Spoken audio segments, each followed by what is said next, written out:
Get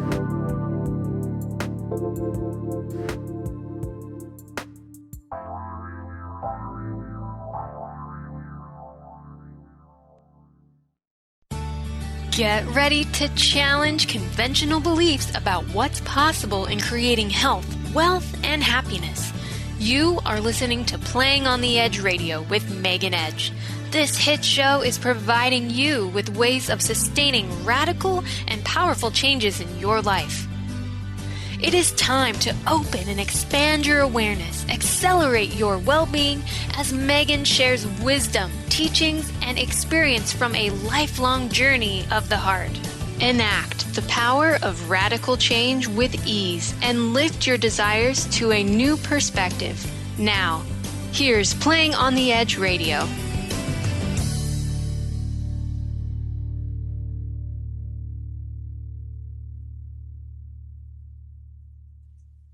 Hello, everybody, and welcome to another episode of Playing on the Edge Radio, Radical Change with Ease. I'm really looking forward to our radio show today, Pat, because we're going to be asking one of my most favorite questions, my biggest question ever. I love the question, why? And the reason that I love the question, why, is because it leads to curiosity.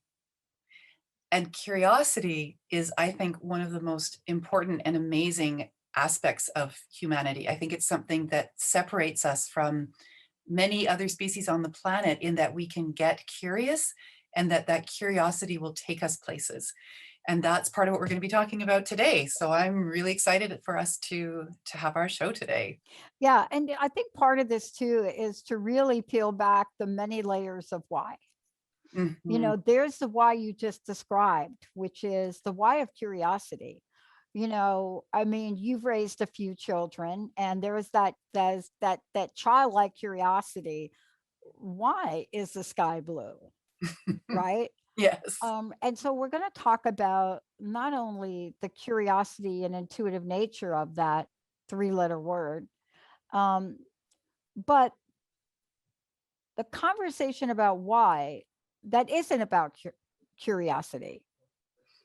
And more importantly, the bigger conversation about what is my why? What is my why? And I had an experience this morning that I didn't really even think would feed into our show today, which is kind of interesting. But, you know, Megan, let's talk about this from your perspective, because you and I have talked about a lot of things over the past, let's just say 18 months, just to coin a phrase. Just to coin a phrase, yes. Just to coin a phrase. And, you know, why is that thing that has come up for so many people? But let me ask you, what is it about that word that you got introduced to? When did you get introduced to it? And how did it become sort of the cornerstone of your curiosity evolution? Yes, and I've been thinking about this since we decided this was going to be our subject for this month. It definitely goes as far back as my early childhood. I had very inquisitive parents. They wanted me to be inquisitive. They took me out into the natural world on a regular basis with explanations of why we were out there and what we were doing there. I learned at a very early age what something was and why I could eat it or why I couldn't eat it from the forest or from the beach.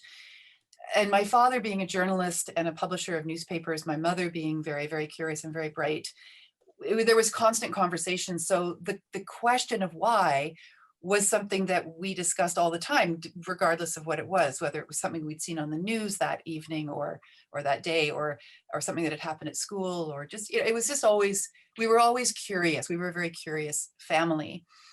Then the other level of it for me is when I look at the work that I do with my clients and with my students, helping people to find their own empowerment around their healing and their wounding so they can live their best lives. The place that we start with is that first question of why. You know, why would I want to change? Why do I feel the way I feel? Why am I not happy? Why does this hurt? When we start with that question, that fundamental starting point, it's from there that we can open up our minds to the information that's waiting for us.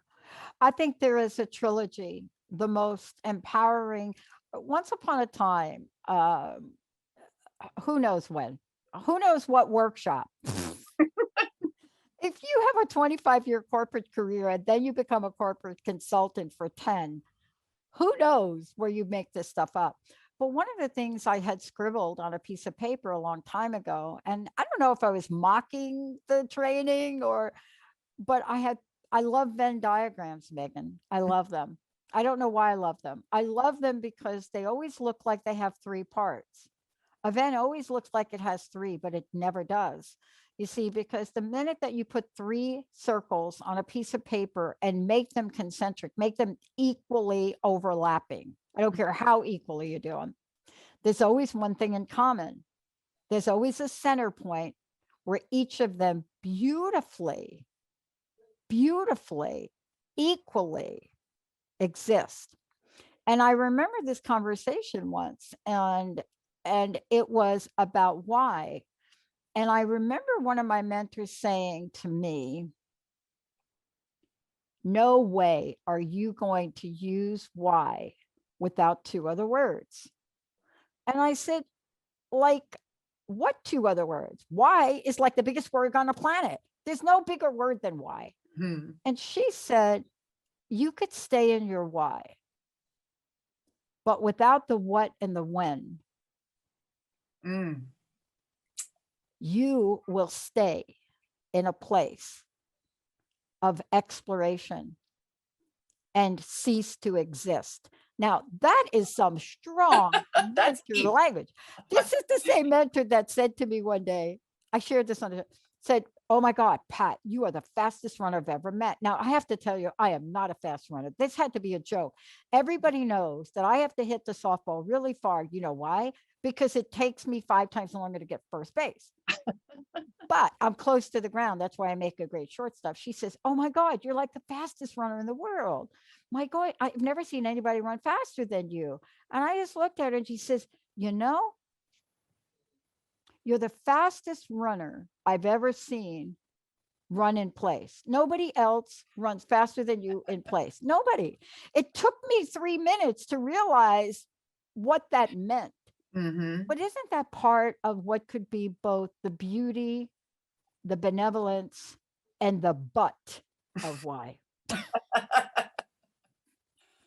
Well, here's like BUTT or yes. Well, I look at why as a starting point.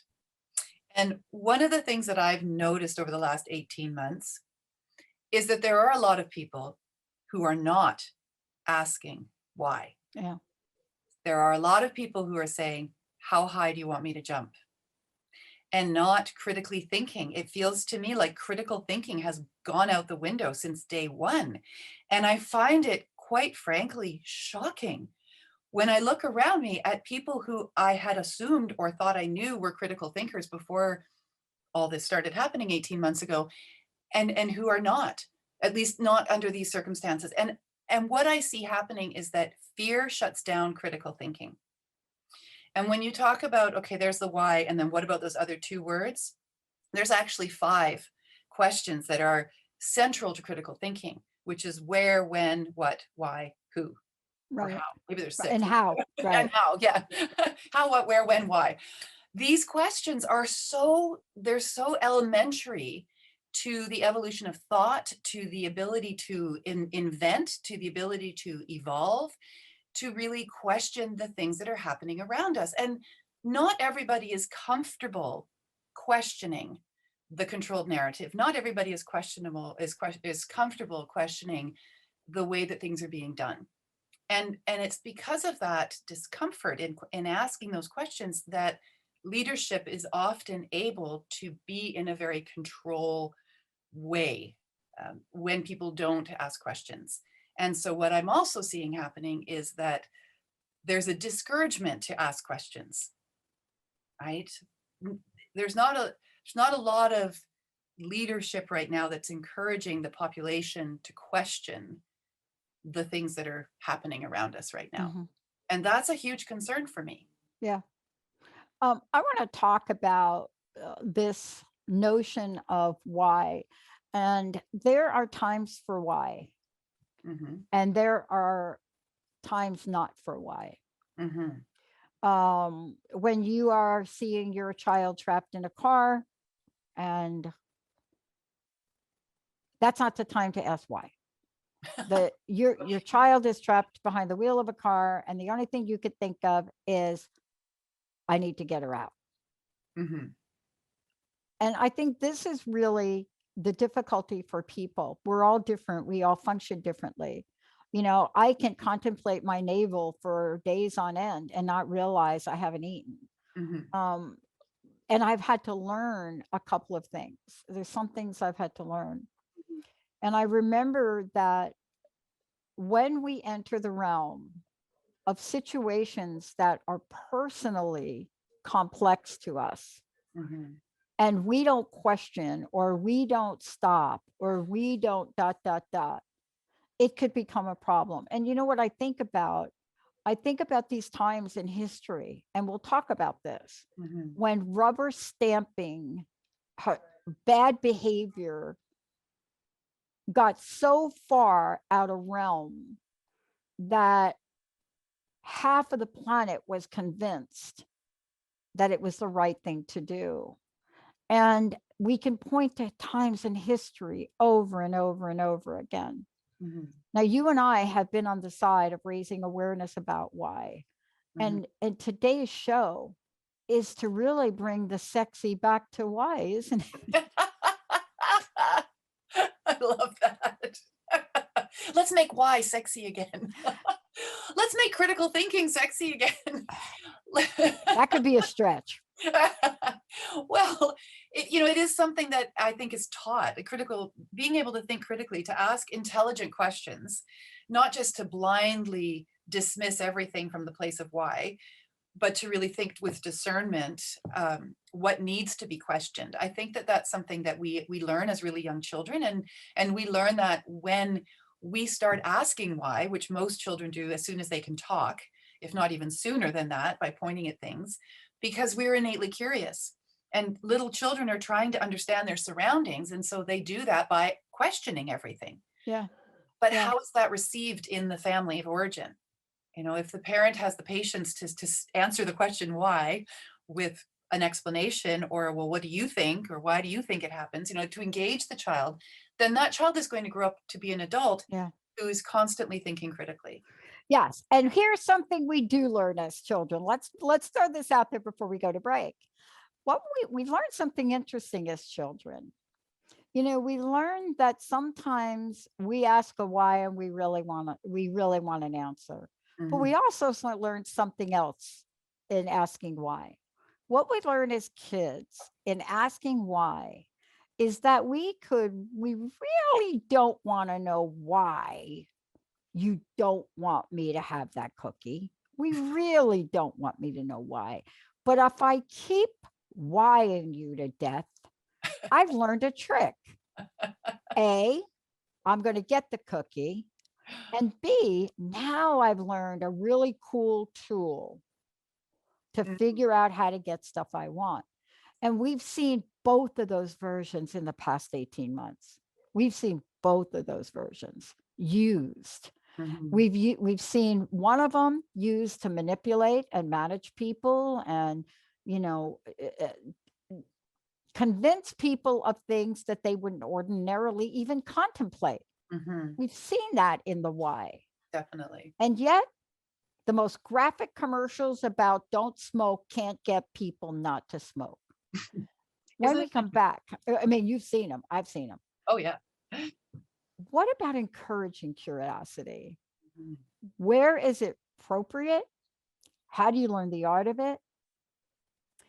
And when the building is burning down around you, may not be the time to ask who started the fire Right. and why. Let's take a short break. When we come back, encouraging curiosity. How do you start? Where do you begin? And is it the next pillar of leadership? Megan Edge is going to be taking us on that journey. We'll be right back.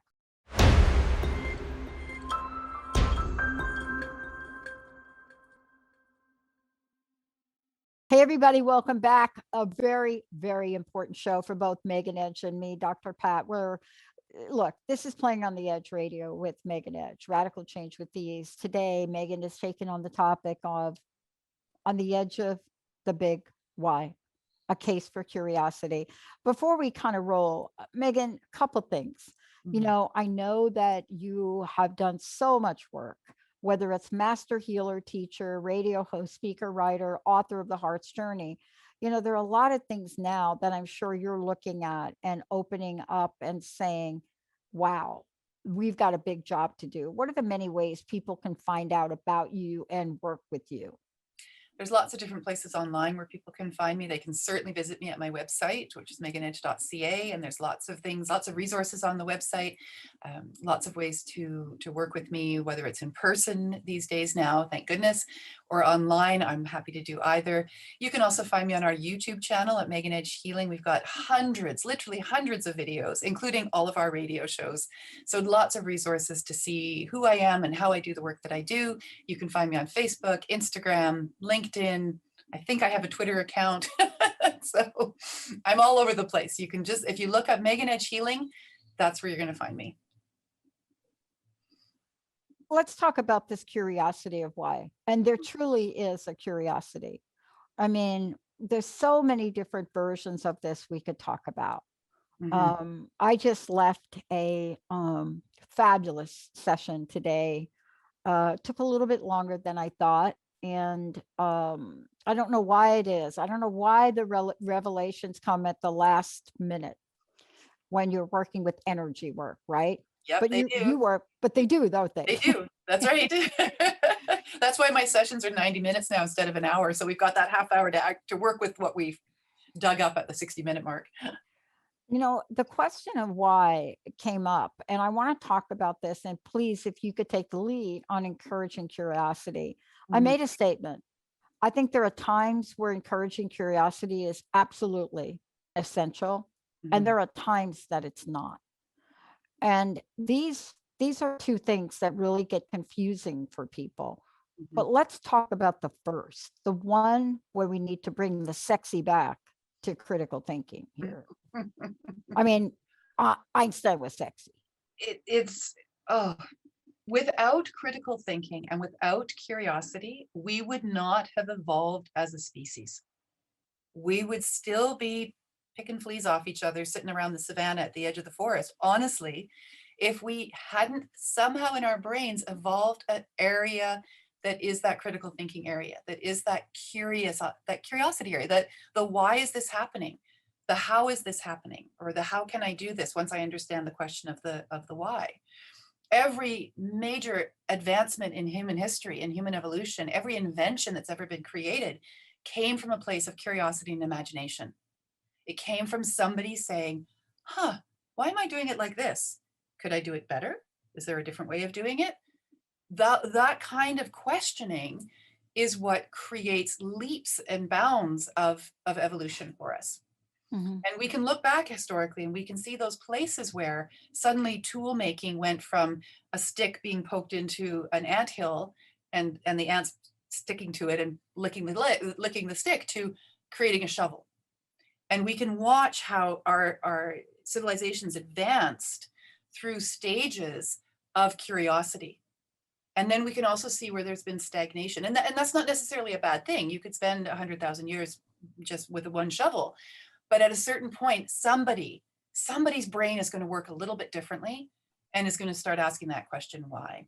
And as our culture and as our civilizations accelerate, and right now we're in this huge acceleration, that critical thinking is so important. Otherwise, we lose our freedoms. If we simply say, yes, sir, yes, ma'am, and don't ask any questions about it, we are going to lose our freedom. We are losing our freedoms right now on account of that. Yeah. So can we talk girl to girl? We can talk. So I got to tell you what I'm a little old school about. I have a why. You're going to just love this. But you have kids. I do. Okay. Yeah. And myself and Linda, they say we're old school. Now, here's why they say we're old school. Because somebody said this to us a couple of days ago, and we said, why? I mean, why do you think I mean, honestly, my brain created the technology of TTR. Mm-hmm. I mean, is that old school? So here's what they were saying. And I got my answer. And I really want you to help with this, because this is at the core of why we need critical thinking. Mm-hmm. So if Linda and I react to, like, so I changed the question. Mm-hmm. Instead of, why do you think, I mean, that's like New York and New Jersey. What? I said, what is it about us that makes you say that? And the answer was interesting. We just want to email you. And we're like, well, we just want to talk with you. Mm. And I looked at a series of emails this morning from my team. New team, fabulous jumping in, great communication. I realized something. Mm-hmm. There's an answer to Linda and mine's why. We get 100 emails an hour on a good day. Yeah. So having 3 or 4 emails go back and forth,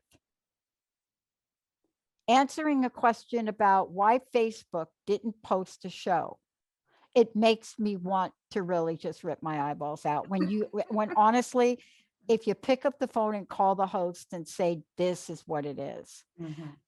But in the end, it got resolved. Okay. So I have to change my view of my why to say, if my why is because I have a perspective that I don't want to be open to another point of view, that is not curiosity. So let's talk about critical thinking and curiosity, because in 18 months, we've gotten both. There's a genuine curiosity, a genuine one that we need to remember, because we have to figure this out now. You and I are not talking about this because we don't have anything better to do. No, we're talking about this because it's really important. It's important. It's very important. We've never been here. Well, no, not in this global kind of a way. We have not been here in this global kind of a way. And asking questions that you don't want the answer to is a really great motivator for not asking questions. So this is the part of the discernment. Ask a question that you're willing to hear the answer to, even if the answer is not something that you want to hear. And then be willing to do something with that answer. Mm-hmm. That's the how that could follow the why. Right? The how is the action question. The why is the seeking question. That's the curiosity question. But then the how becomes, okay, well, how do we change this? Or how do we do this differently? How do I change my life? How do I make it? All that kind of stuff. The other thing that's really important to remember too, and this comes back to the child's locked in the car or the building is burning. Sometimes it's not safe to ask why. Why are you treating me like this? Might not be a safe question to ask if the result is going to be a smack in the face. If the person you're asking the question to doesn't want to answer it. And for me, this comes back to one of my big whys, which is, why are we not allowed to ask questions about the science? Why are we not allowed to talk about alternative health measures or healing protocols? Right. Why? What are they afraid of? That we can't have discourse on this? Yeah. Right? I know the answer, at least I believe I do, and I'm not the only one who has the idea of what the answer actually is to that. But then that takes me to the next question, which is, well, why do you need so much power? Why do you need so much control? Why is that behind all, right? That's where my genuine curiosity comes from. And it's not necessarily a critical thinking stance, it's a curiosity stance. Because as you point out, they're different. They blend, but curiosity is about, I'm just really curious. Yeah. Critical thinking is, okay, now I need to know. Yeah. At least the way that I see it. Yeah. Yeah.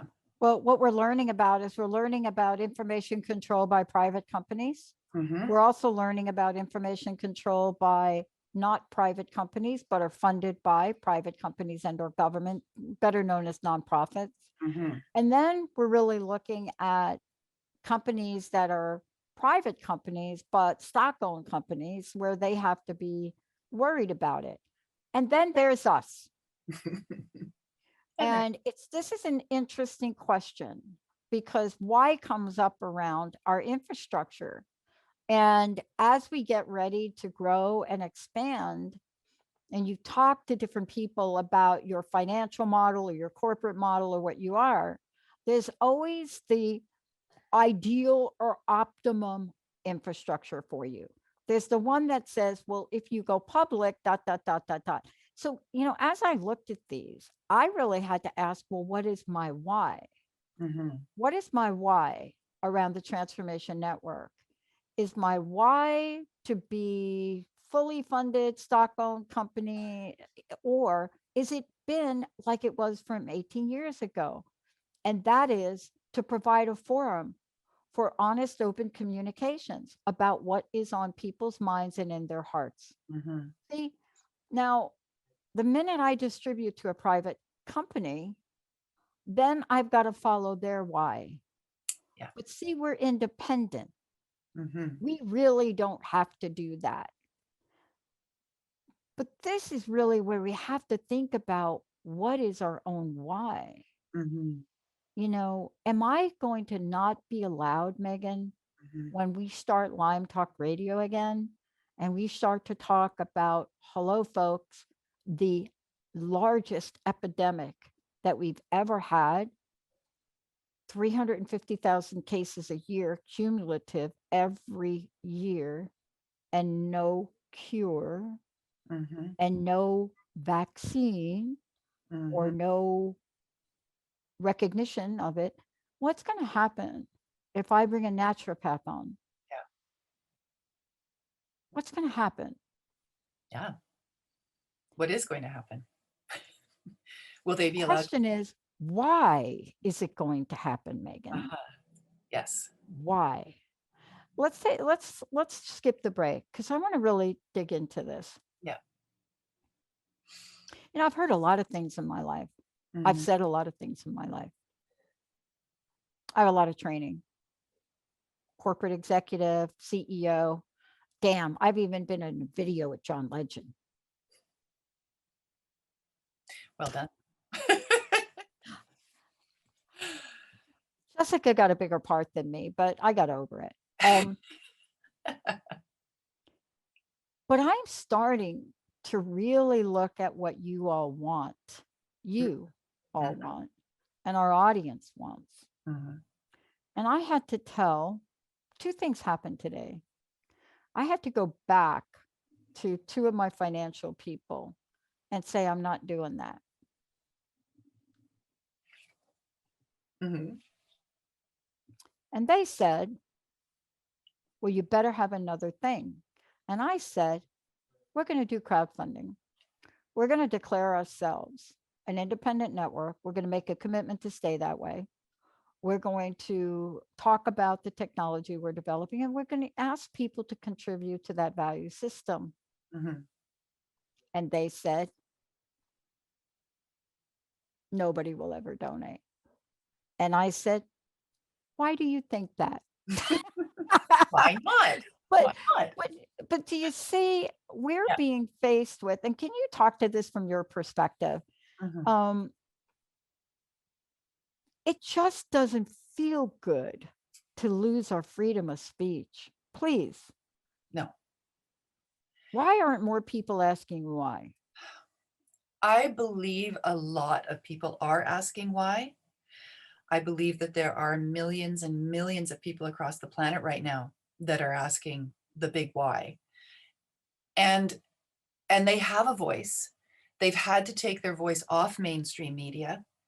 They've had to go to alternative or off mainstream media in order to find a platform where they're not going to be taken down the moment they open their mouths and say something contrary to what is the mainstream narrative. We've seen it happen over and over and over again. And you and I we've done a number of shows now on the edge of losing our voice, on the edge of mass manipulation, on the edge of the new abnormal. questioning and looking at what is exactly happening here, where we have grown up with an assumption that we have a freedom of speech as an innate human right. And yet it's actually not an innate human right. There are lots of countries where it is not, and there is no voice, except for those few brave people who are willing to stand up with a voice and question critically those questions that we ask: the who, what, where, when, why, and how.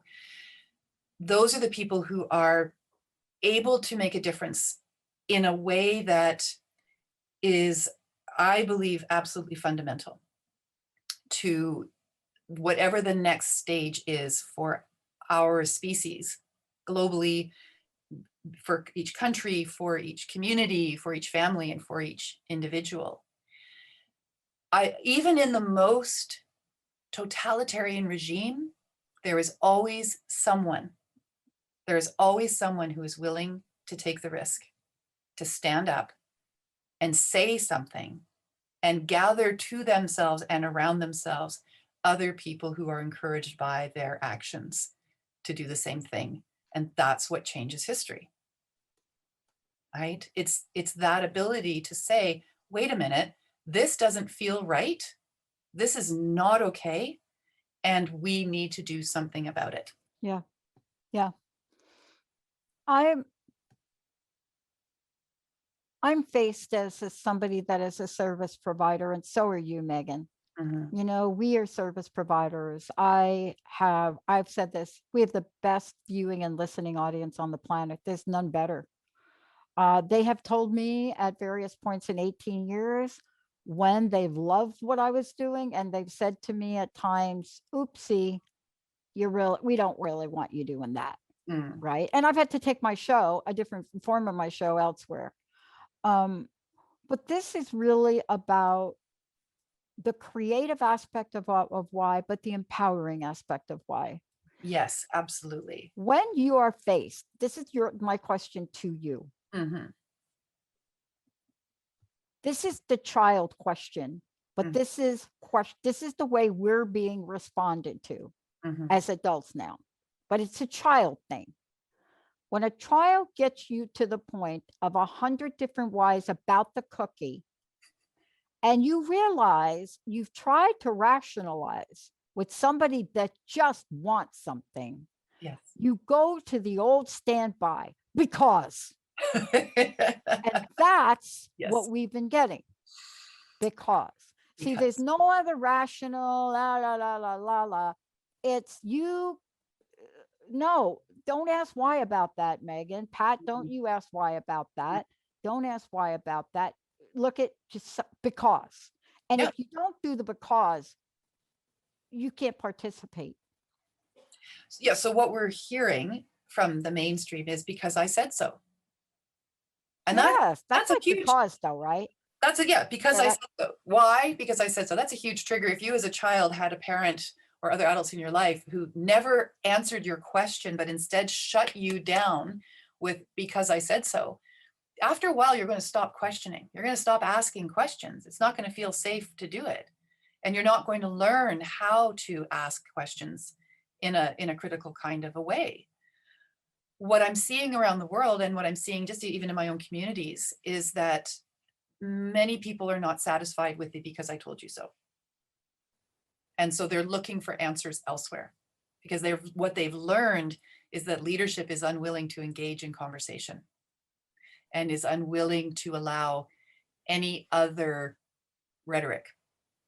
And so communities are gathering online and offline to have the kinds of conversations that they can have when Big Brother's not controlling it, to be able to explore, what is the science? What is the research? What is the interest? What is the information? What are other people's experiences of this? And I believe that the people who are willing to do that and have those kinds of conversations are probably the ones that were brought up in families where parents answered them or engaged them in conversation, Right. Or turn the question back to them. Well, what do you think? Why do you think this is happening this way?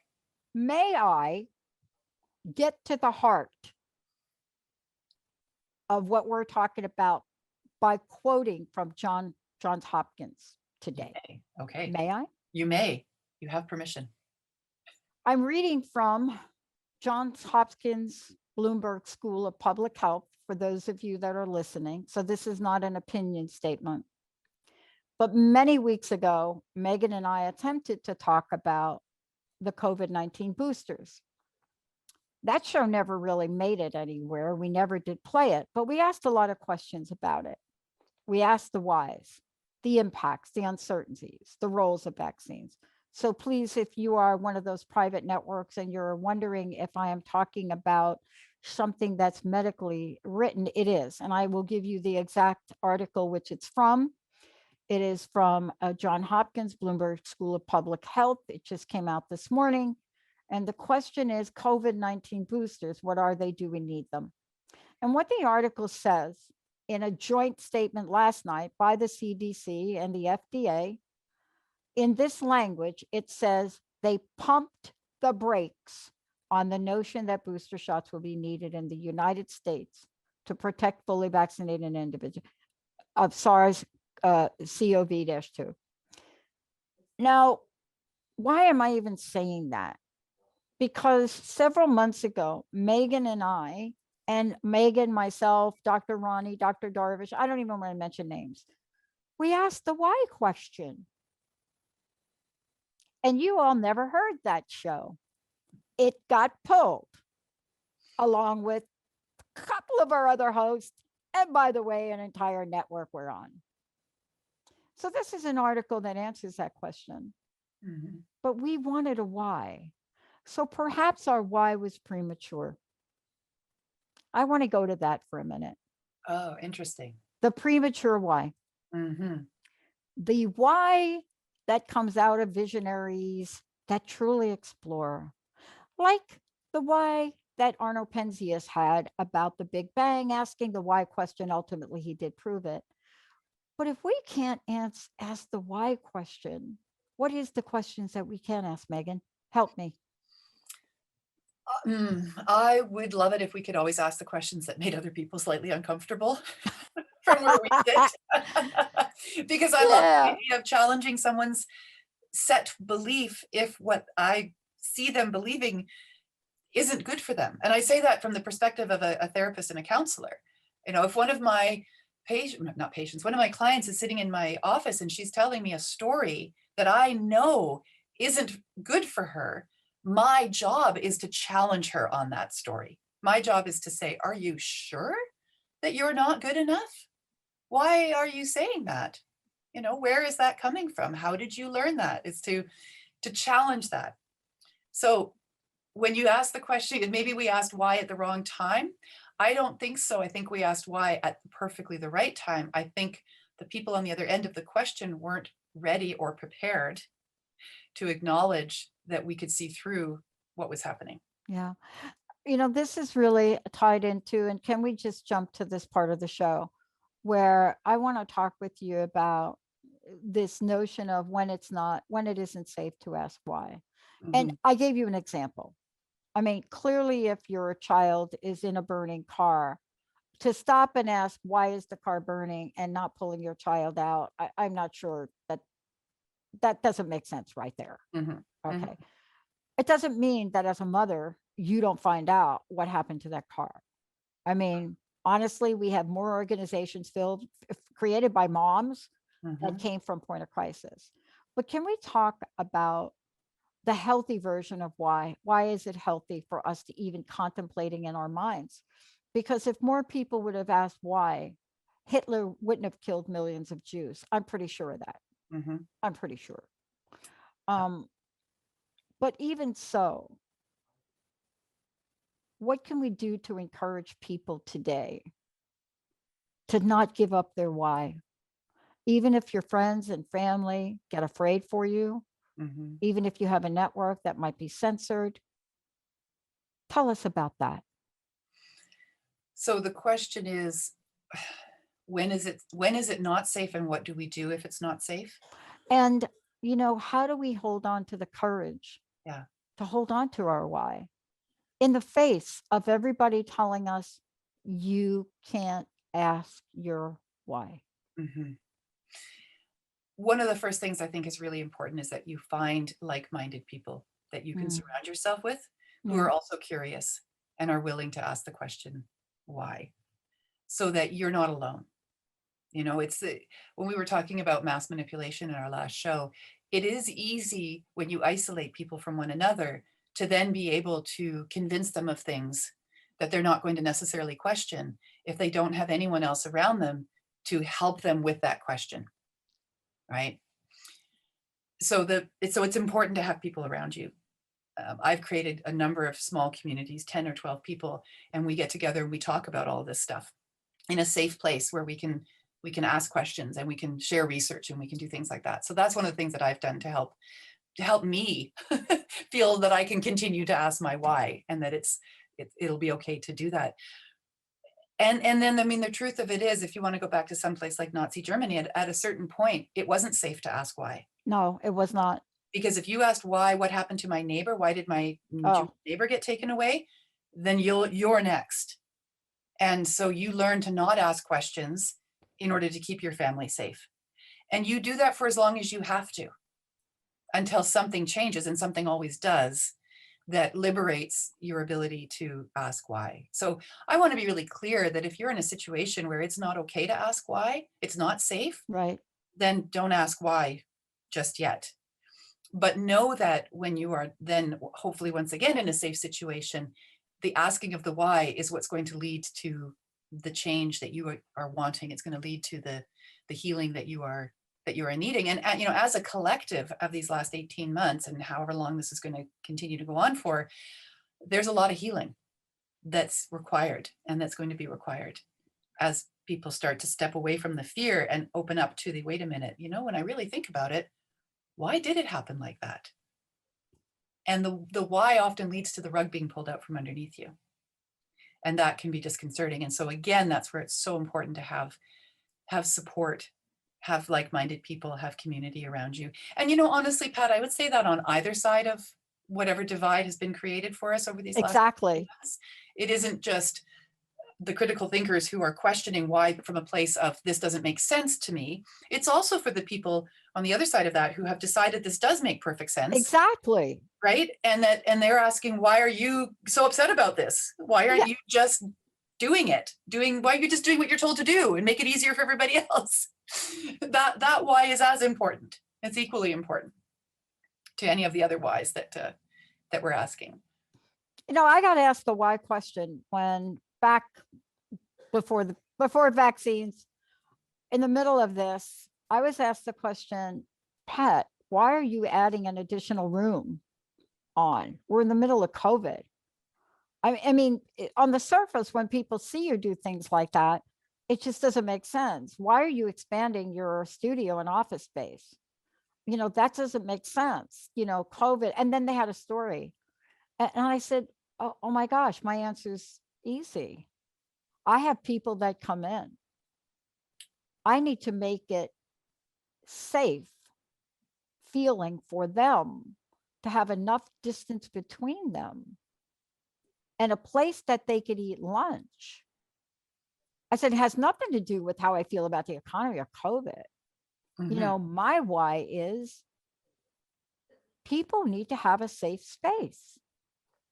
You know, you can't have a space where there's not enough room for people to sit and eat their lunch. And people are not able to go out like they did and go get a burger or go get this.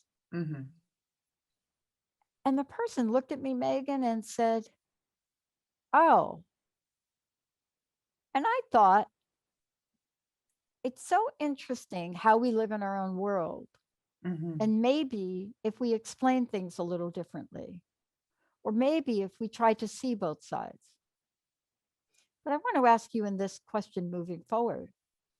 This is not only as humans our greatest gift and yet our greatest challenge. How do you see this unfolding for us in the forthcoming months? Where is Megan Edge's heart? How will you work with your clients? Well, I hope that they'll come and see me in person, fundamentally and ultimately.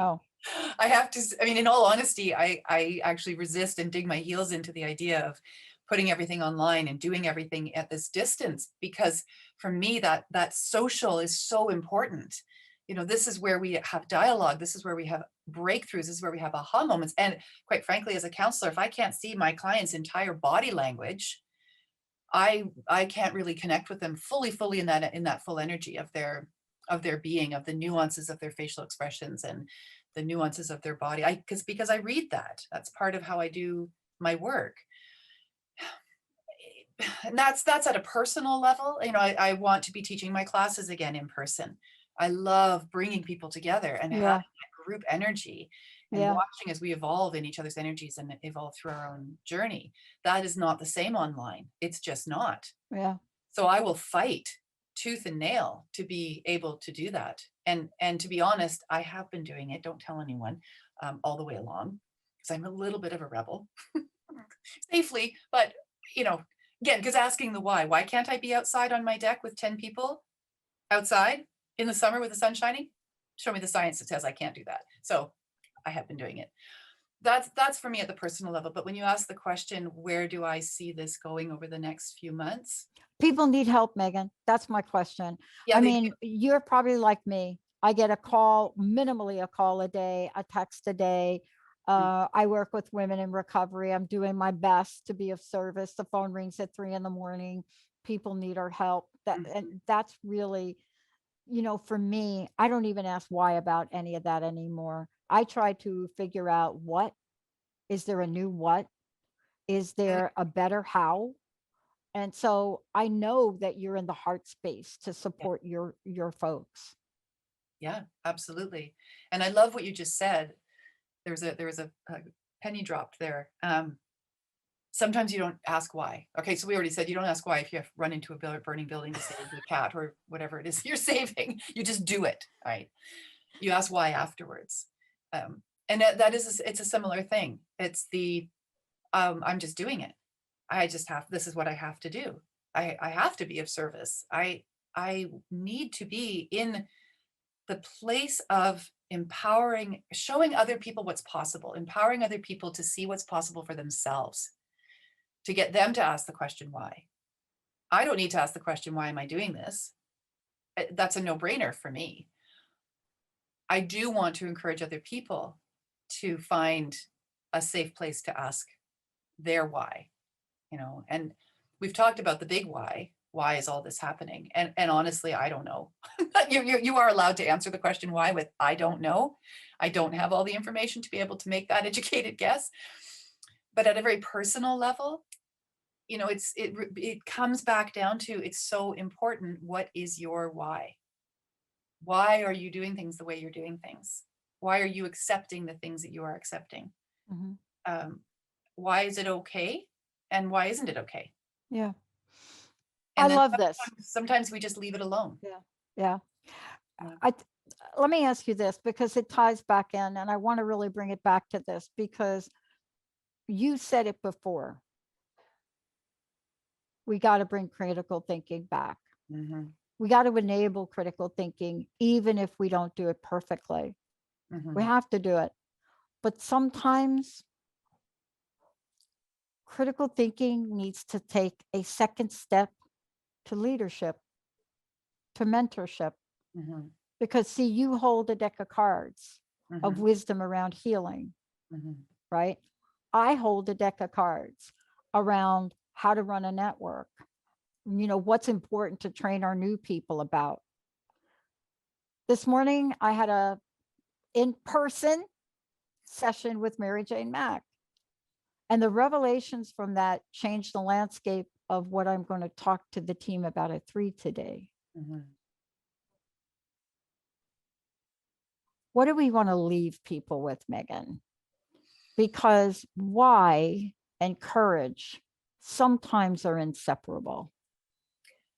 Honestly, I think they're always inseparable, Pat. I think it takes an enormous amount of courage to ask why sometimes. I know for me personally, when I started asking why in my previous marriage, I had to look at things I wasn't willing to look at previously. I had to open my eyes. I had to take off the blinders and really get clear, because I started asking why. Why am I allowing this? Why have I let this be okay? Why is the other person behaving in this way? I hadn't wanted to see that before. And And so it does take an enormous amount of courage to ask why. And it can also lay you bare. It can take an enormous amount of vulnerability to ask why. So what I would say to those who are listening as we close out today is, are there places in your life where you need to be asking why? And if so, maybe now is the time to do it. And if you can't do it by yourself, and there's absolutely nothing wrong with that, then reach out and help, and have someone help you look at those questions, those whys, in order to be in a clearer space. So I think right now we all need to be in a clearer space than where we have been the last 18 months. Well, Megan, thank you as always for, bringing an enlivened conversation. And I love that you and I get to spend time talking about things that are really hard for people to talk about, but yet we're really on the edge, no pun intended. We're really on the edge of greatness, moment to moment. Yeah. And, you said it best in one of the shows we've done. It's understanding what our why is, but then having the courage to be the person we've always meant to be. The why, the who, the how, the what, all of that. But you also foster intuition in people. And I think that's a big part of your brilliance in what you do. Thank you for everything you do. Please tell folks how they can find out about you, sign up, everything you're doing.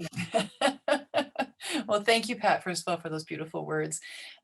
Secondly, at the moment, I'm not offering any programs. I'm working on programs that are upcoming, including my new plant medicine and tree medicine programs. I'm very excited for those, and a whole new product line of salves and balms and tinctures and all these beautiful things that help support us and support our bodies as we move through the stresses of life. And for anyone who's interested in learning more about me and the work that I do, visit my website, meganedge.ca. It's under construction, but there's still lots of information there. See me on YouTube, watch some of our workshops and our bits of wisdom and our shows and our podcasts and this show, and reach out to me on LinkedIn or Instagram or Facebook. I'm under Megan Edge Healing in all those places, and I would love to connect with you. Why? Why not? Yeah. Oh, I like the other one. Because I said so. Oh my gosh. My uncle was so great about the frustration of me, a very young child. Why? Very intuitive about him to teach me. And he was so patient. But when I asked the why question to change my great-great-grandmother's eggplant Parmesan recipe, the answer came back in a lot of Italian language I cannot repeat on the show. Megan Edge, everybody. I'm Dr. Pat. We'll see you next time, folks. Thank you, Pat. Thank you, everyone. Take care. You've been listening to Playing on the Edge Radio with Megan Edge. Tune in each month on Transformation Talk Radio and the Dr. Pat Show Network, providing you with ways of sustaining radical and powerful changes in your life. If you've missed any part of this episode or want to find out more about Megan Edge, visit her website at meganedge.ca.